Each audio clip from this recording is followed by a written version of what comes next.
और 17 महीने में केवल उप मुख्यमंत्री रहते हुए हमने 5 लाख लोगों को सरकारी नौकरी देने का काम किया। करेंगे तेजस्वी जी, क्रेडिट लीजिएगा। नौकरियां आपको देने का काम किया है बिहार के मुख्यमंत्री जी ने। उनके लिए खड़े होकर के एक बार जोरदार ताली बजाने का काम कीजिए, धन्यवाद करने का काम कीजिए। चुरचुर और मुरमुर दोनों नहीं चलने वाला है तेजस्वी यादव जी। क्या 24,000 शिक्षकों की नौकरी खतरे में है? क्या बड़े पैमाने पर बहाल हो गए हैं फर्जी शिक्षक? 4,000 शिक्षक फर्जी कैसे पाए गए? क्या शिक्षक भर्ती घोटाले में कोई सिंडिकेट है शामिल? और क्या शिक्षकों की अगर नौकरी गई तो मुख्यमंत्री नीतीश कुमार नहीं रहेंगे मुख्यमंत्री?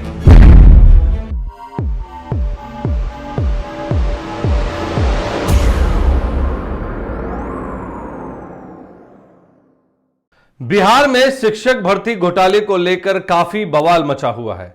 जहां एक तरफ तेजस्वी यादव नौकरी बांटने का जिक्र करते हैं तो वहीं दूसरी तरफ नीतीश कुमार की सरकार पर शिक्षकों को फर्जी तरीके से बहाल करने के आरोप लग रहे हैं। नमस्कार, आप देख रहे हैं BMW न्यूज बिहार का स्पेशल कार्यक्रम स्पॉटलाइट और मैं हूं आपका होस्ट अभिषेक। और आज हम बात करेंगे बिहार में शिक्षक घोटाले पर जो बवाल मचा हुआ है, जिसे लेकर सत्ता पक्ष और विपक्ष दोनों ही एक दूसरे पर हमलावर हो रखे हैं। और इसी को लेकर आज आपके सामने इस विश्लेषण को लेकर आया हूं। तो आइए समझते हैं कि यह पूरा खेल क्या है और इस खेल को किसने रचा है। नीतीश कुमार जब भाजपा का साथ छोड़कर राजद की उंगली पकड़कर बिहार की सत्ता में आए तो नीतीश कुमार और तेजस्वी यादव ने मिलकर गांधी मैदान में शिक्षकों को नियुक्ति पत्र बांटे, जिसका क्रेडिट तेजस्वी यादव और आरजेडी बिना लिए नहीं थकते। और ले भी क्यों ना, क्योंकि यही नीतीश कुमार एनडीए गठबंधन में नियुक्ति पत्र बांटने में असमर्थ थे। और ये वही नीतीश कुमार है जब राजद के साथ आते हैं तो नियुक्ति पत्र बांट देते हैं, वो भी गांधी मैदान में बड़े पैमाने पर लोगों को बुलाकर। भाई, मुख्यमंत्री तो नीतीश कुमार ही थे दोनों ही समय में, तो फिर ये सिर्फ आरजेडी के समय में नियुक्ति पत्र क्यों बांट रहे हैं? भाजपा के समय में क्यों नहीं बांटे? अब यहीं से आरजेडी और महागठबंधन दलों ने नीतीश कुमार को घेरना शुरू कर दिया, क्योंकि जब नीतीश कुमार भाजपा के साथ थे तो उन्होंने नौकरियां बांटने को लेकर अनगिनत मुद्दे को गिनवाया, जिसकी वजह से शिक्षकों की भर्ती नहीं हो पा रही थी। लेकिन वही नीतीश कुमार जब तेजस्वी यादव के साथ आ गए तो एक ही दिन में नीतीश कुमार ने एक मंच से 5 लाख नौकरियां बांट दी, जिसका सारा श्रेय तेजस्वी यादव ले रहे हैं। इस विषय पर आरजेडी प्रवक्ता शक्ति यादव का यह बयान भी एक बार आप सुन लीजिए। 17 महीने में जो गवर्नेंस के मॉडल और अपने निर्णयों को स्थापित करवाया, आज जब रिजल्ट निकल रहा था, क्रेडिट किसको जाएगा? तेजस्वी जी के नेतृत्व में ही हुआ। माननीय मुख्यमंत्री नीतीश कुमार भले ही थे, लेकिन ये निर्णय तेजस्वी जी का है। पूरा देश इस बात को लोहा माना। विदेश में इसके लिए आर्टिकल छपी कि एक युवा जो संकल्प लिया उसको पूरा किया। बहुत सारी प्रक्रियाधीन तो कर करके आए, 17 वर्षों में करवाए कहां थे? अरे आपने तो कॉन्ट्रैक्टवा जो करवाया था उसको भी राजकर्मी का दर्जा 4.5 लाख शिक्षक कर्मियों का तेजस्वी जी ने दिलवाई। मरहूम आपके उप मुख्यमंत्री क्या कहा करते थे कि भगवान भी आ जाएंगे तो राजकर्मी का दर्जा नहीं मिलेगा। निकालिए स्टेटमेंट को, वीडियो को। तेजस्वी प्रसाद यादव का मतलब ही होता है नौकरी। तेजस्वी जी का मतलब होता है आईटी पॉलिसी। तेजस्वी जी का मतलब होता है टूरिज्म पॉलिसी। तेजस्वी जी का मतलब होता है स्पोर्ट्स पॉलिसी, मेडल लॉ और नौकरी पाओ।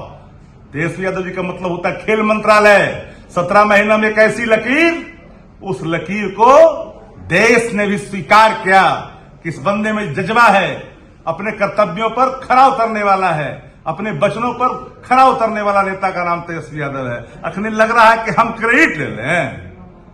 करेंगे तेजस्वी जी, क्रेडिट लीजिएगा। अब पलटी मारेगा तो क्रेडिट मिल जाएगा किसी को। तो आपने सुना शक्ति यादव ने क्या कुछ कहा। लेकिन अब जब बिहार में शिक्षक भर्ती को लेकर घोटाले की बात सामने आ रही है तो तेजस्वी यादव फंसते नजर आ रहे हैं। आप सोच रहे होंगे वो कैसे? तो अब जरा आप पिछले कुछ खबरों पर नजर डाल लें तो आप देखेंगे तेजस्वी यादव जहां भी भाषण दे रहे थे वहां उन्होंने अपने 17 महीने के कार्यकाल को गिनवाया और उन्होंने कहा कि महज 17 महीने में उन्होंने 5 लाख से अधिक नौकरियां बांट दी। और जब मुख्यमंत्री जी आए भाजपा को लात मार करके, तो हमने मुख्यमंत्री जी के सामने प्रस्ताव रखा कि हमने कमिटमेंट किया है तो तेजस्वी नौकरी देगा। और 17 महीने में केवल उप मुख्यमंत्री रहते हुए हमने 5 लाख लोगों को सरकारी नौकरी देने का काम किया।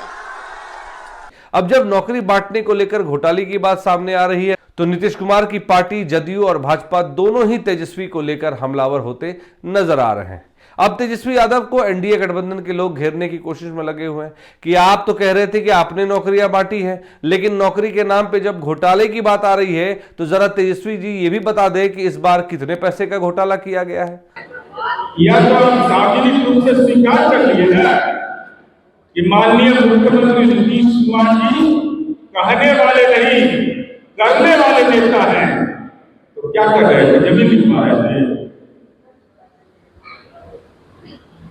टेंडर मैनेज कर रहे थे कि बिहार के नई पीढ़ी बेटा और बेटियों को नौकरी दे रहे थे, तो नियुक्ति का भी श्रेय माननीय नीतीश कुमार जी को दे रहे हैं। और दोनों वीडियो इस बात को प्रमाणित करता है कि मौका भी नीतीश कुमार जी ने दिया, इसको आप विधानसभा के पटल पर स्वीकार करते हैं, और दूसरा वीडियो है उसको भी आप सब स्वीकार करते हैं। बहरहाल ये तो जांच का विषय है कि किसने नौकरी बांटी, किसने घोटाला किया, कौन अपनी जेबें गर्म कर रहा था। इन सारी बातों का खुलासा सही तरीके से जांच होने के बाद ही पता चल पाएगा। फिलहाल आपको वापस लिए चलते हैं खबर पर। अब इस मामले को लेकर जो जानकारी आपसे साझा कर रहा हूं वो शायद आपको चौंका देंगे। आपको बता दूं कि बिहार में लगभग 4000 शिक्षकों की नौकरी जा सकती है। जांच के दौरान पता चला है कि 80% शिक्षकों का सीटीईटी में निर्धारित अंक से कम नंबर है, यानी सीटीईटी में इन लोगों का 60% से अंक नंबर कम है, जबकि 20% शिक्षकों ने दिव्यांग जाति, निवास, खेल सहित अन्य प्रमाण पत्र फर्जी बनवाए हैं। ऐसे में इन शिक्षकों के खिलाफ बिहार सरकार कार्रवाई करने की तैयारी कर रही है। इसके साथ ही फर्जी शिक्षकों से वेतन की भी वसूली की जाएगी, और जब बिहार सरकार कार्रवाई करेगी तो यकीनन इस फर्जी नियुक्ति का ठीकरा नीतीश कुमार और तेजस्वी यादव पर ही फूटेगा। जानकारी के मुताबिक बिहार में लगभग 24,000 शिक्षकों की नौकरी खतरे में है।